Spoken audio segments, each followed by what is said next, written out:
All right, everyone. Welcome. Thanks for joining us today. This is webinar number 17 in a series of webinars for small business navigating the impacts of COVID-19. I'm Barbara Coffey, Director of Economic Initiatives for the City of Tucson. And we have a fantastic panel of speakers today. Our speakers represent 3 nonprofit organizations that will be administering the We Are One Somos Uno Resiliency Fund grants programs. As always, we'll take your questions as we go, so feel free to enter those in the chat box or the Q&A, and we'll get to as many of those as possible in our time together. And we will ask all participants to stay muted since we have a large number of attendees. And we will record this session and make it available for everyone tomorrow. You can find links to all previous webinars at connecttucson.com. And typically you'll find them there, at least today's webinar, you'll find it there by noon the next day. So we'll get started. And first off, I want to introduce our first speakers representing the YWCA. I will introduce both of you and then I'll kick it off to you and then you can share. And of course, I'll be following questions as they go. So Magdalena Verdugo is CEO for the YWCA Southern Arizona. She came on board in December 2019 as the first Latina leader in the 103-year history of the organization. Magdalena comes to the YWCA after 29 years with Chicanos por la Causa. She was the vice president of CPLC community schools there. Verdugo was the first in her family to graduate college, earning a bachelor's degree in business administration from the University of Arizona, a Master of Education in Educational Leadership from Northern Arizona University, and a certificate in Nonprofit Executive Leadership from the ASU Lodestar Center for Philanthropy and Nonprofit Innovation. Joining Magdalena, we have Francisca Villegas Breaker, Director of the Women's Business Center at the YWCA. Francisca hails from Hermosillo, Sonora, Mexico, but has lived in Tucson for many years. She is no stranger to the area. She also has a degree from the University of Arizona and has served on a variety of local boards and committees and has worked extensively to promote small business in her work. So I want to welcome both of you, and it looks like just in the nick of time, Magdalena has joined. You only missed your bio, I have to tell you.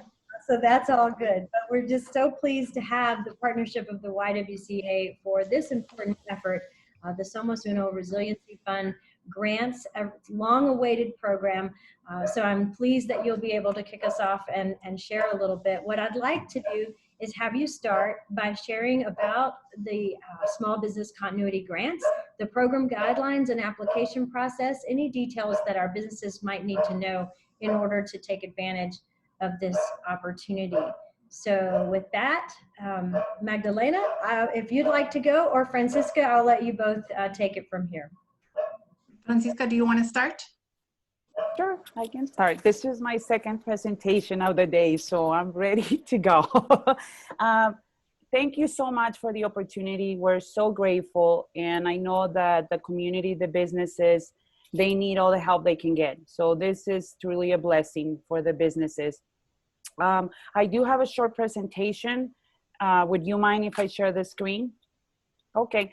For those of you that don't know about the Women's Business Center, we are in Action Center, an arm of the YWCA, and Magda will be elaborating on all the things that we do, but I do run the Women's Business Center, and we're located on Bonita Avenue.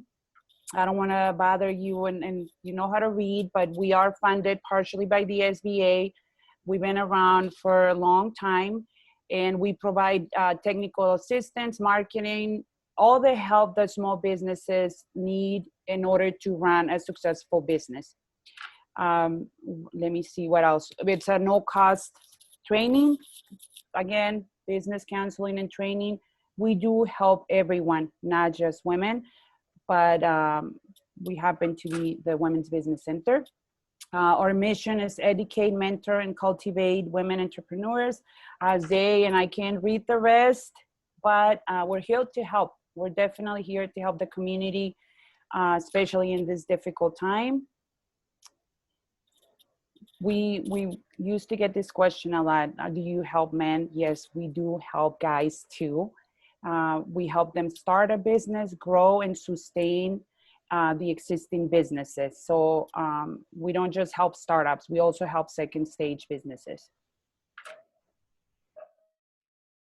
The team, we have a program manager, we have a case manager, we also have a business counselor that all of us are here to help the community.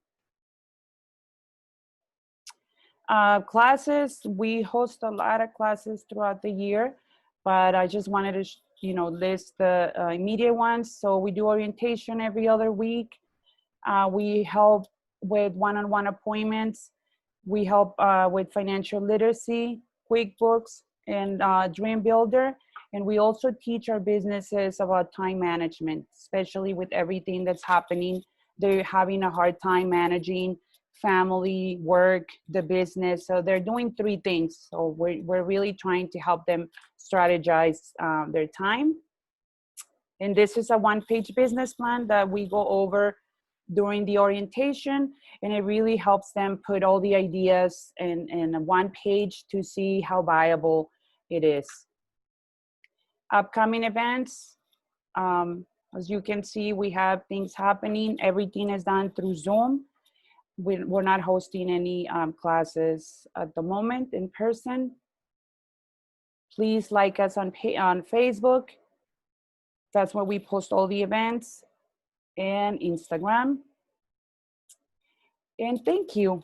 That's a short, because I don't want to take too much time from the Somos Uno information. So Magda, do you want me to go over the requirements for the Somos Uno, or do you want to elaborate on that? Okay, so the Somos Uno, thank you again. It's going to be opening this Friday. It's a very simple application. It's going to be online. Everything is going to be done online. With that being said, we do have staff available to help the small businesses, because we know that some of us are not tech savvy. So we will have help volunteers. I'm so grateful. We will have a CPA. We have people from the community and staff members helping the businesses navigate through the process. It will open on Friday. It's going to close on the 28th of August. If the funds run out before that date, then we will close the application. Or Magda, please correct me if I'm wrong. We feel there's so much need in the community that we feel that people are not going to wait. They're going to complete the application as soon as possible. And we have people available to help the community. Basic requirements.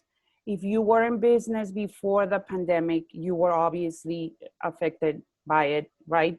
You're not selling as much, the business was closed. So you need to show the one that you were in business before. You didn't just register after, that you were in business before, that you have taxes, you have bank statements, that you within, super important, within the city limits. You have to have your business within the city limits.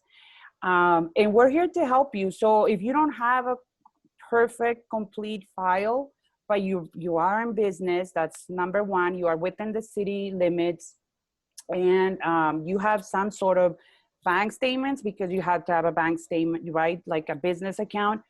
We will help you complete the file, but you need, I want to make sure that you don't miss on the opportunity, because this is free money that the city is giving the businesses. It'll alleviate some of the expenses. And I know that it's a difficult time, and we want to help you. We want to be here for you. So let us help you. Reach out to us, send us an email, ask questions, please complete the application. There are some exceptions to the rule that I'm happy to go over that as well. What else am I missing? Magda? I'll interject. Okay. So Francisca shared that we will launch the application this Friday, the 31st. We're asking that you visit our website, www.tucson.org. We're using the submittable software. So when you land on our website, you will be able to select whether you want to submit the application in English or in Spanish. Once you click on the application, we do have, I believe, a couple of questions.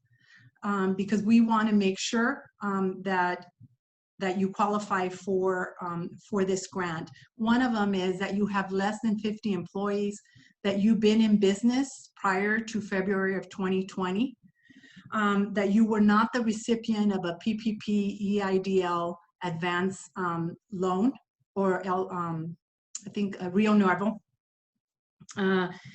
And I believe, I think those were it. Then it will trigger you to go in and apply. It's electronically. We try to make the application process as smooth as possible. So we're only requiring you to respond and submit documentation that will help us support the impact that your small business unfortunately may have had as a result of COVID-19. And so the grants are up to $10,000. How will we determine the amount, whether they're $2,500 up to $10,000, is going to be based on your loss. What did your business look like in February in comparison to April? And what was the impact financially on your business? And that will trigger the grant award. The scary thing about all this is we don't know how many applications we're going to get initially. And so we are going to do the best that we can to manage through this process and disperse the resources to all small businesses within 10 days of a completed application. And I say completed because if there is missing information, if the application is incomplete, that does not mean you may not get the grant. That just means that we will assign you a coach through our Women's Business Center that was going to handhold you through the process and allow you to submit whatever documentation was not submitted or respond. We are gathering a lot of information through this application. For example, your business resides within the city of Tucson limits. What else? What ward your business resides in, whether you're a minority, woman, veteran, or disabled-owned businesses. Those are the businesses that we want to support. The other thing is, if you did receive the EIDL advance, please, you still qualify for this particular grant. We're not holding the advance. Many small businesses may have taken this $1,000 grant that was issued at the time, but may have not taken the loan. And so you're the business that we want to work with and transfer these resources to. So we want to hear your stories. That's also very important for us. How has the COVID-19 impacted your business? What have been the challenges? What have been the triumphs, moments, and because that's what we want to share as well, and how this particular grant will help you going forward in your business. I think that's it. We have 2 rounds of applications. The first one will, as we shared, will launch on Friday, and then the second one would launch, I believe, at the end of August, which I believe is August 31st. And we'll have, we've divided the resources into 2 pockets. So we will work. I think one of the important things for us is that we want to assure the small business community that we will work with you, we will support with you, we will handhold you. If submitting the application online is a challenge, then visit us on our campus off of Bonita Avenue. We will manually then work with you in submitting the application as well. We want to get these resources out to small business communities in a quick turnaround, because we know that we all need the resources. Magda, can I add 2 things? Yes. So City of South Tucson qualifies as well. It's not within the city limits, but it's South Tucson, so it is included. And I found I'm sorry I missed all the important details, but I found the checklist. So these are the requirements. I don't know if all of you can see the screen. What else? Oh, the City of South Tucson qualifies. And then, oh my gosh, what was the other? Oh, yes, I totally forgot. You have to commit to a training. So once you are the recipient of the grant, the Women's Business Center provides training and no-cost training and counseling. So we want to help you grow your business. We want to help you survive, or, you know, just stay in business throughout this pandemic. So one of the things that we are asking, and it's a requirement, is to sign up for a training, and you have 12 months to complete it. So you get the funds, you invested in the business, because that's what it's for. So it must be invested in working capital, equipment, anything to help the business. And then you signed up for training, and it's good for the next 12 months. Great. So Francisca, there was a question, I think you had referred to an orientation for some programs. So I wanted to start with that question and then get to the others. Let's see, here it is. When is the next orientation session for the program you referred to? Let me look at the dates. And our next orientation is gonna be next Friday, the 27th. Actually, no, today, the 29th? Let me see, I don't even know what day of the week is. But I have the dates here in the presentation. I'll tell you right now. Great, and I was also thinking, and maybe Magdalena, you can do this, in the chat box, could you put the website that you want people to go to for the information on both programs and yes. And so okay, great. So there's a question here. Can you do, and I think the question was loans, but I'm thinking you mean grants. Can you do the grant for each individual location of the business? So maybe if there's more than one business, would each qualify? How would you answer that? I can answer. That's a good question. We are doing the grant goes to the business. We didn't dive into asking how many locations, and basing the grant allotment based on locations is primarily the business, regardless of locations. Okay.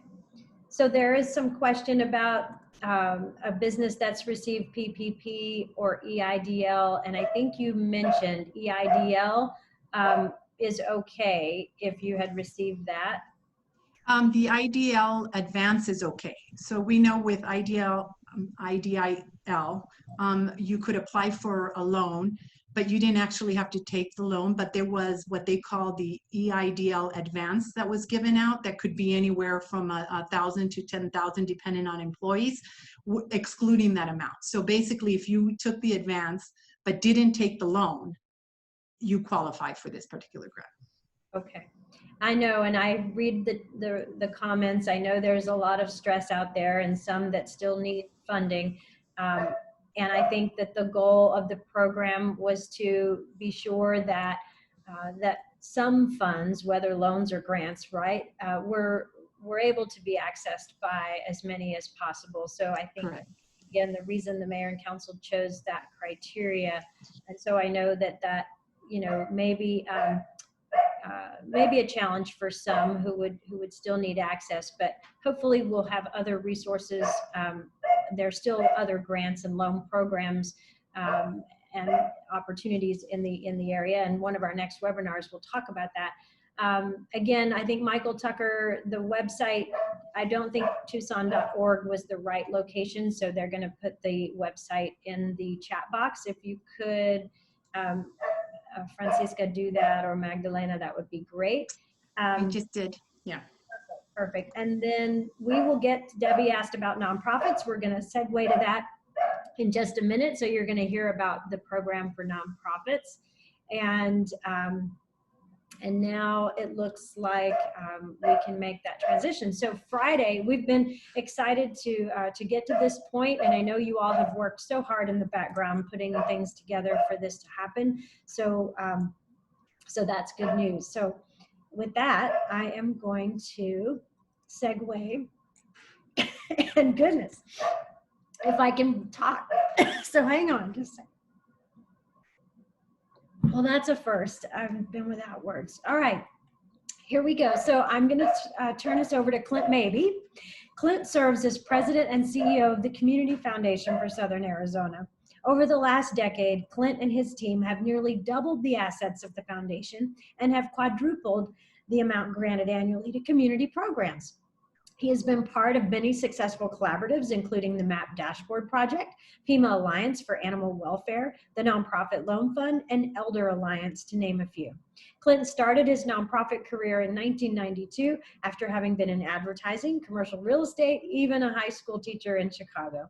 During his nonprofit career, he served as Director of Development of the Golden Apple Foundation and was Director of Donor Services and Program Development at the Chicago Community Trust. Clint has a Bachelor of Arts degree from Ohio Wesleyan University, a Master of Management from J.L. Kellogg Graduate School of Management at Northwestern University, and a Master of Arts in Teaching from National Louis University. And Kelly Huber is joining Clint today as well. Kelly is Director of Community Investments for the Community Foundation for Southern Arizona. So I want to welcome both of you.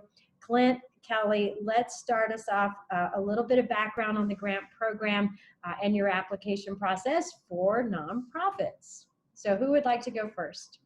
I'll lead us off first, Barbara, and then I'll toss it to Kelly.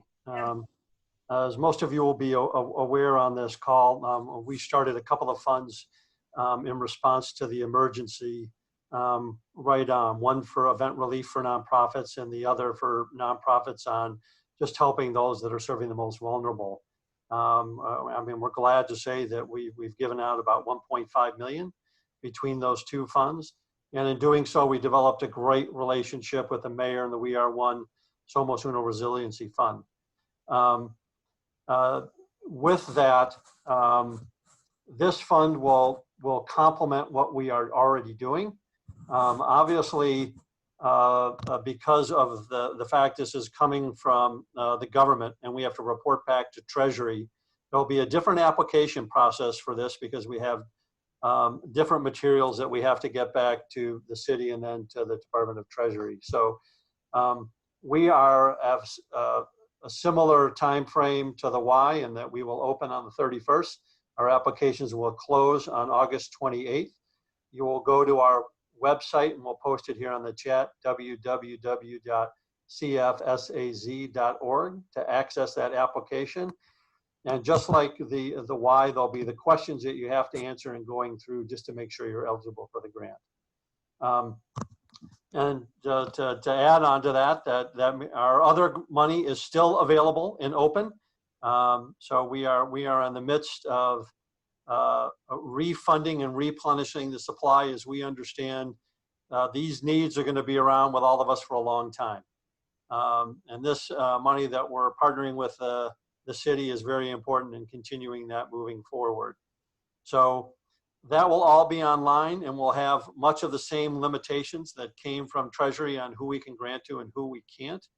And that will all be outlined in the agreement. And that includes, the geographic one, that it must be in the city of Tucson or the city of South Tucson, that the expense that you're asking for reimbursement was not covered in the act that was approved by the federal government on March 27th, the CARES Act funding, and the PPP loans, and that you were in business by February 1st. So that will all be on the site, and you'll be able to go through that. And we're focusing on this is, again, to be able to pay for those expenses you've incurred, with a focus on nonprofits serving underrepresented communities. As we know, as is seen in the chat, the allocation of funding so far has been disproportionate. And part of what we want to do is to make sure that this funding gets to the right place. And with that and more detail, I will pass it to Kelly. Sure, thank you, Clint. Hi, everybody. It's Kelly with the Community Foundation. I'll just add a couple more facts to what Clint maybe mentioned.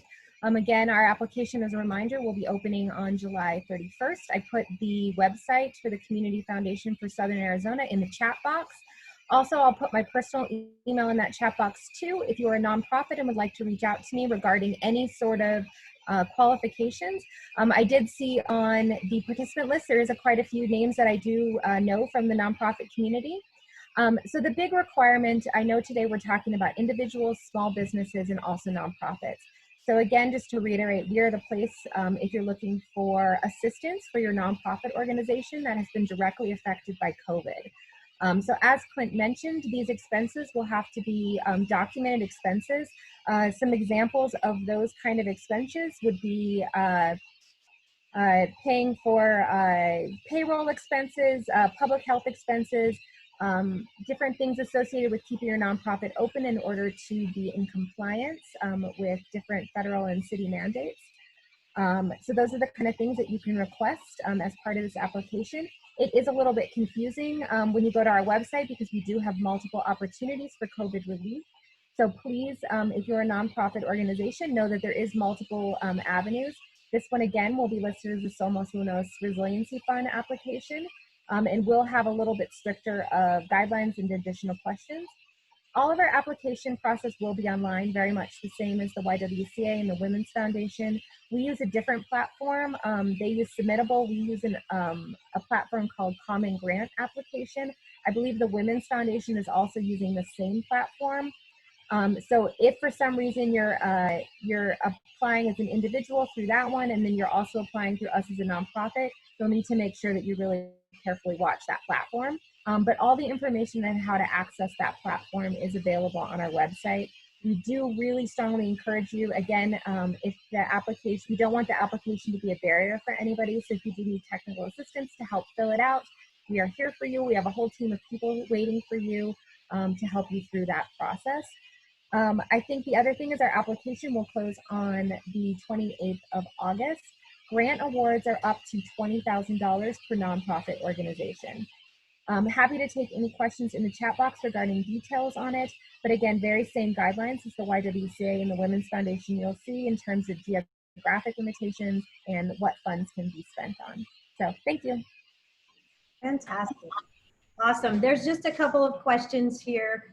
And I think you did put the website. It is cfsaz.org. So Lisa, I think you had asked about that. It was just a couple of spots up in the chat room. There's a question about I guess there's a question from Patricia about, we did apply for the previous grant but did not get it. We are just about to run out of funds and might not be able to reopen. Or was that a business or a grant question? I'm not 100% sure. But this is just to clarify for everyone on the webinar today, this program is brand new. This Somos Uno, we are one Somos Uno Resiliency Fund continuity grants for businesses and nonprofits, as well as the individuals and families. This is brand new. We have not rolled out applications yet. They start on Friday from what we are hearing from our partners today on this webinar. So if, again, the confusion around maybe the local programs, but the federal programs, that's where I know we had the PPP program, created some challenge for eligibility. Is that work the same, Kelly, for the nonprofits? Can you respond in that manner? So if a nonprofit did receive one of our COVID response fund grants, that is a completely separate process, and they will be eligible to reapply for this one because this is a very different set of criteria. So that will still be open to you to apply. Okay, so what Kelly's referencing is the other grants that you had as relief grants through the Community Foundation.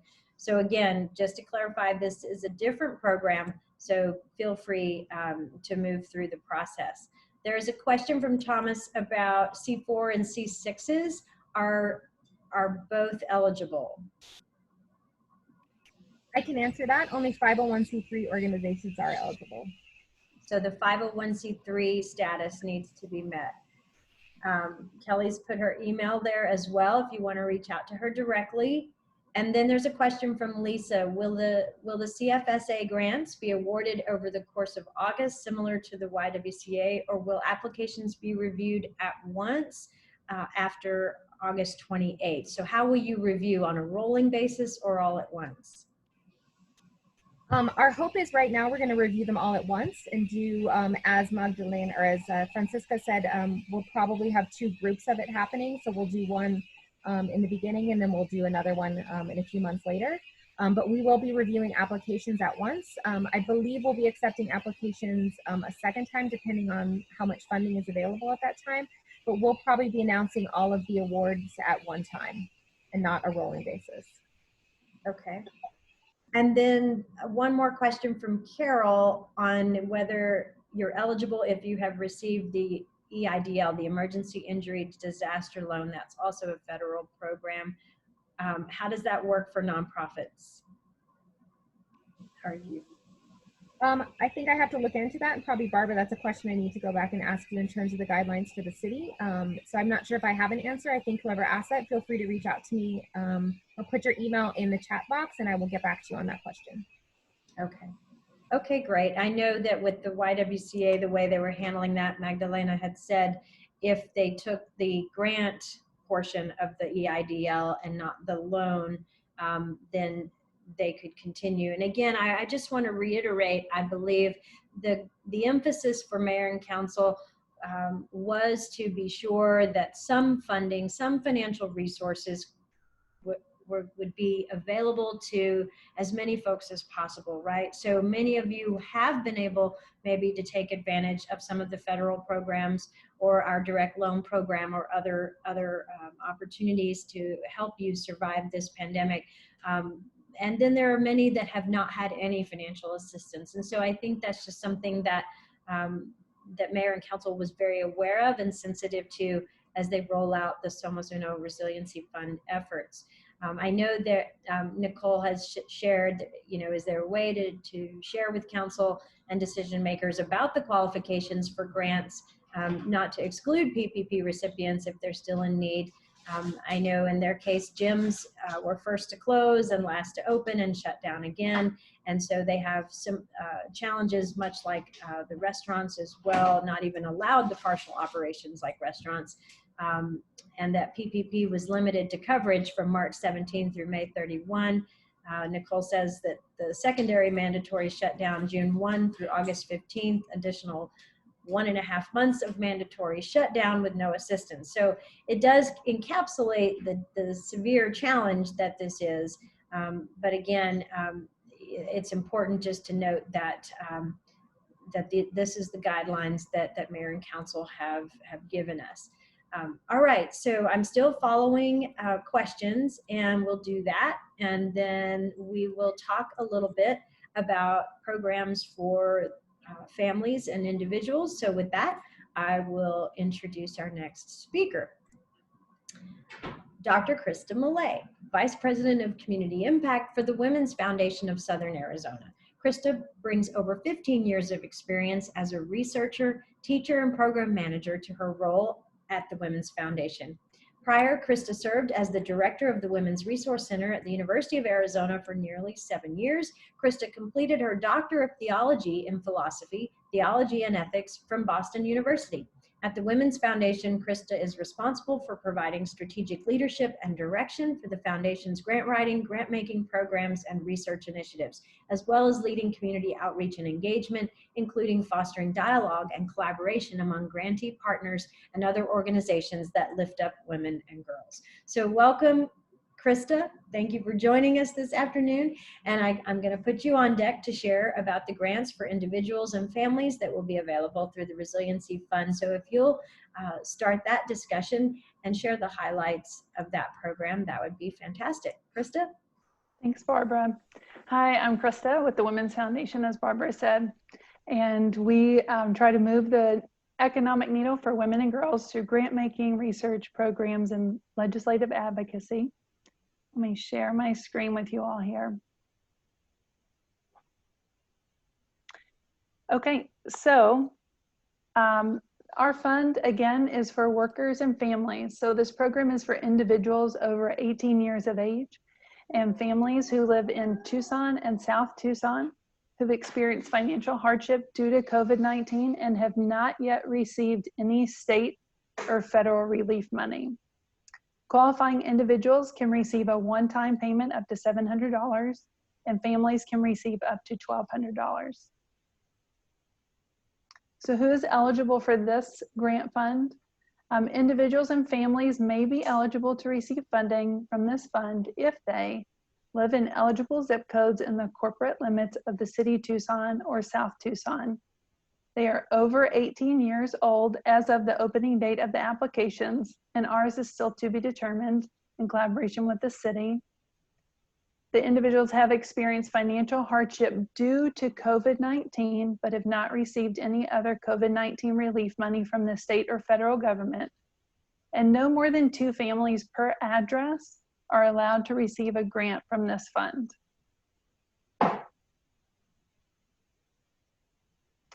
How is family defined? So family is defined as yourself plus any 1 or more people in your home who rely on you for financial assistance. But again, no more than 2 families per address are allowed to receive a grant from this fund. If I am eligible and receive funding, what can I use the money for? So as my colleagues have said, there are some limits and parameters established around these funds. The short-term emergency disaster relief is essentially to prevent eviction, homelessness, assist with rent or other utility payments, assist with subsidies for utility payments, or other family needs that arise as a result of the economic impacts of COVID-19. Our restriction is that these funds may not be used for property taxes.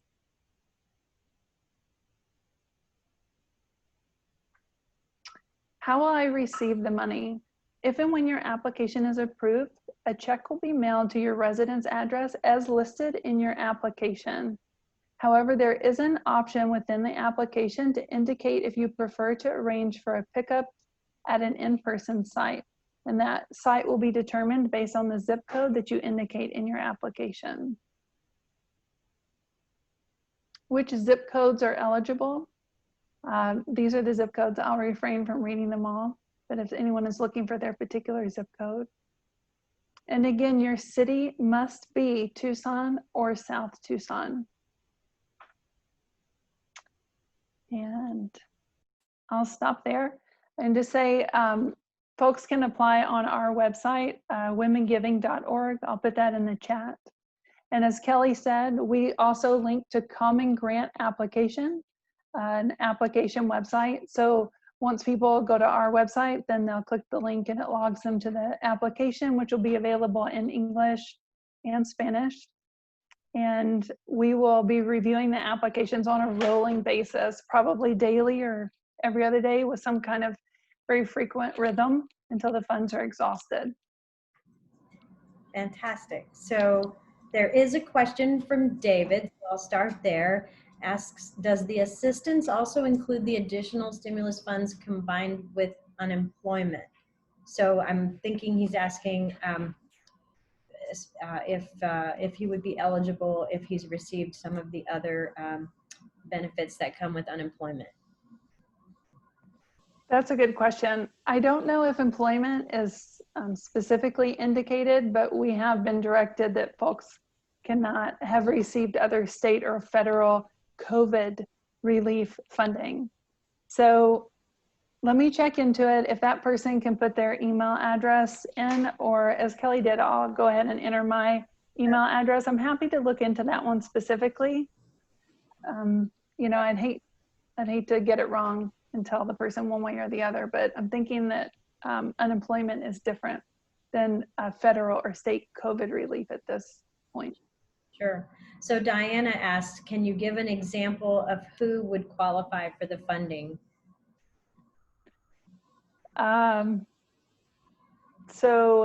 Maybe, you know, someone who's a contract worker who was not eligible to receive federal relief funds. Maybe someone who's a gig worker was not eligible to receive funds. Yeah.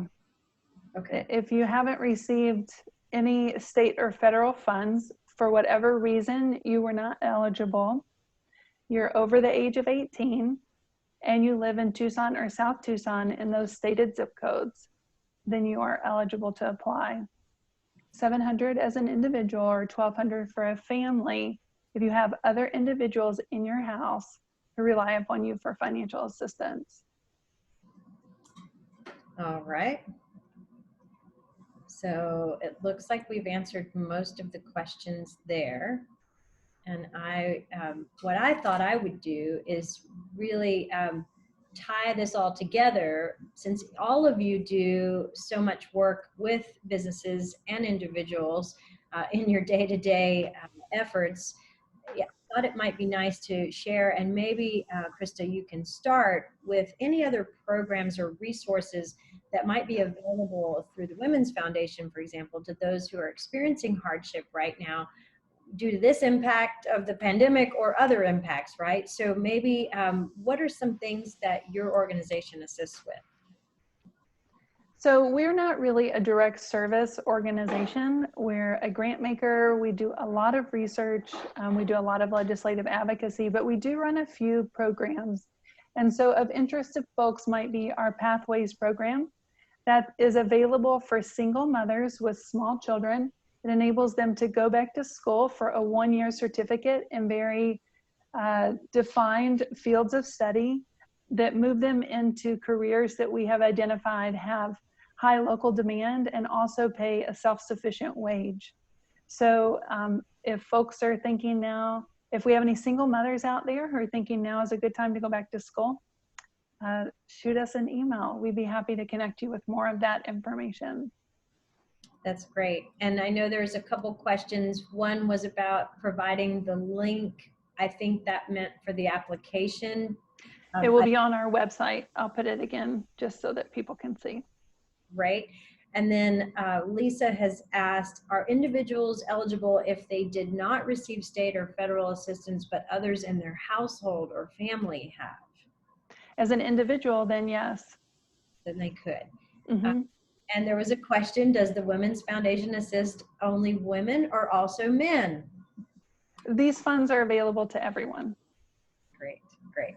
I know that tends to be a common question, but the idea is that we women are so special. We love to work with everybody. So our men are included in that. Let's see. Let me ask our others on our panel today about some of the resources or programs that they might point to. I'll skip back to Clint and Kelly.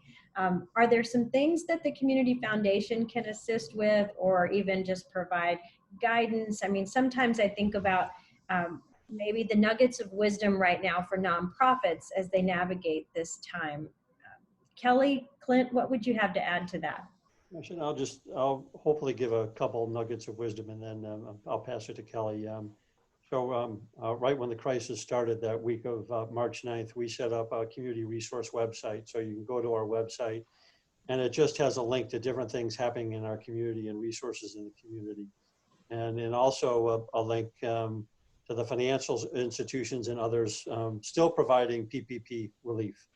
Part of what we did in partnership and what the mayor did is we provided some money to BDFC, the Building Development Finance Corporation, to help organizations access that PPP money. What we're also in the process of doing is providing technical assistance training. So you can go to our website and look under the Center for Healthy Nonprofits, and there's ongoing training to the community on various topics. And we are in the process of developing a relationship with the University of Arizona to do ongoing technical assistance training to the community, with Eller on business planning and with the School of Architecture on how to open safely. And those should be launched in the next, hopefully, couple of weeks. And then what I'll do is toss it to Kelly Huber. We just announced a very big technical assistance resource to the nonprofit community last week, and I'd love to have Kelly describe Catch a Fire and what we're doing there. Sure, thank you, Clint. So Catch a Fire is a really interesting tool. We're really proud to be expanding this program. Last year we offered it to 100 nonprofits, and this year, as Clint said, we are going to be providing this at scale to 500 nonprofits. Catch a Fire is a web-based volunteer, essentially matching platform with very, very highly skilled volunteers that can help nonprofits with a variety of different capacity building projects, from designing a new business plan in the time of COVID to analyzing financials to things like doing translation services or creating a new website. The license is free to the nonprofit. All you have to do is go to our website and sign up for a license. Again, we're going to be providing 500 of those to Southern Arizona nonprofits. Last year, with 100 licenses, we were able to leverage $1.6 million in community projects out to our nonprofit community and brought 8,000 volunteer hours into Southern Arizona, which was really great. So we hope that all the nonprofits on this call will also see that as an incredible resource as you are looking at staffing challenges, having to do your work with less people in your office, including volunteers. Catch a Fire is a virtual answer to many of these problems that you are facing. So we hope that you will definitely go to the website and take advantage of that. Applications do close. It's super simple form. Just fill in your information. It's due on August 15th. I will also put that in the chat box so you can go directly to that link and look where to apply.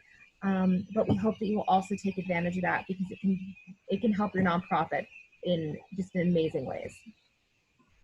Fantastic. And this, this next question, and I'll let Magdalena and Francisca jump in, and then all of you can respond.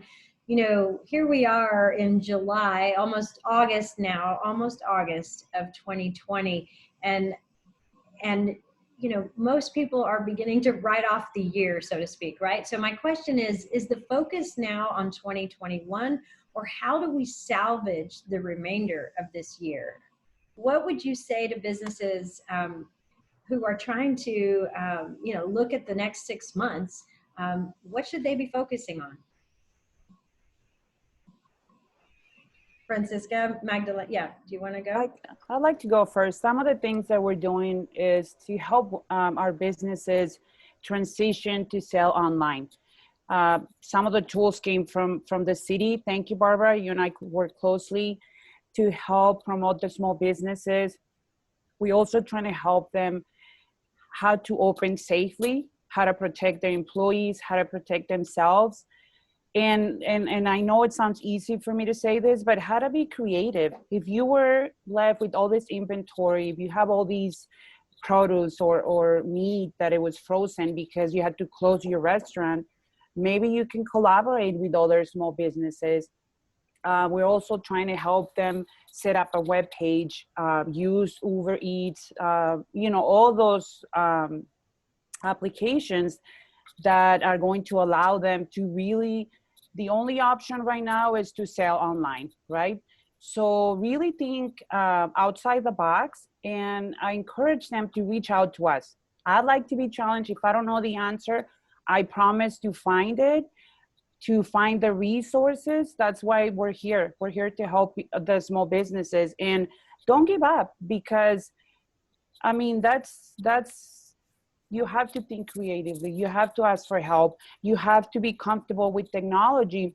And if you're not, then reach out to, there's technical assistance, there's SCORE, there's the SBDC, us, the Women's Business Center, Kelly, Clint, Krista, they're offering resources as well, the city, the county. So just right now, try to move everything to an online platform so you're not stuck with, services or products.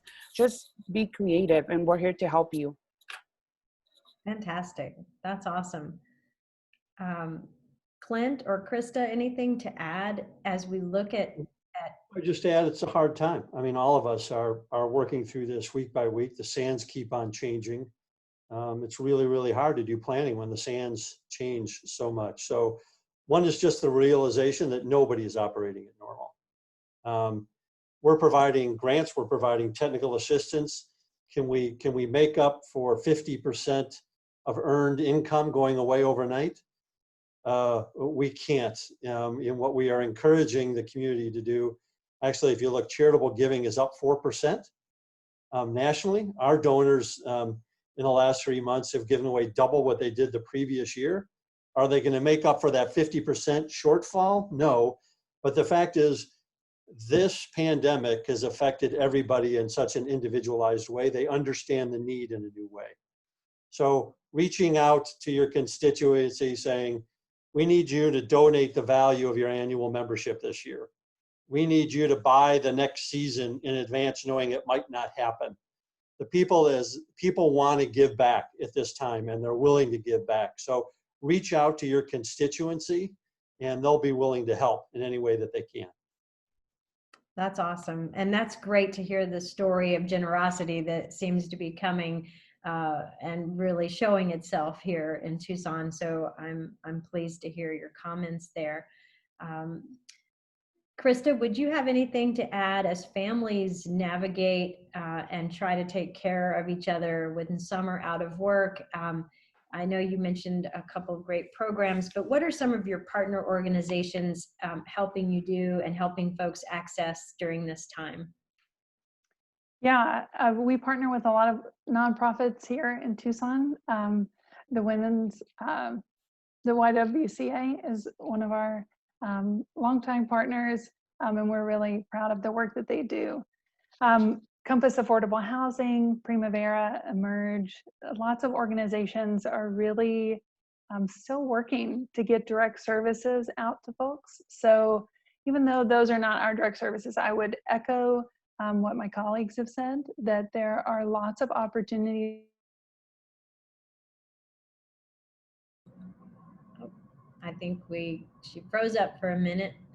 So another example of all the bandwidth that's being utilized right now as all of us are online. So we'll keep rolling and we'll get her back in just a little bit. But I think that, you know, we are coming to our wrap-up time, and I'm checking the chat box and the questions to see if there's anything left. It looks like we have answered most. I'm pleased that the Community Foundation put the Catch a Fire program there in the chat room. So since that has a deadline, I encourage you all to take a look at it. If you happen to be listening on the phone, please send a message back to us at our City of Tucson Economic Initiatives office. You can also call our small business hotline as well to reach any of us, and that of course is 520-837-4100. So again, I just want to thank all of our panelists today for joining us. We sure do appreciate you taking the time. We've had a number of months now together on our weekly webinars. We're going to move things just a little bit and take next week off, but we will be back the week after.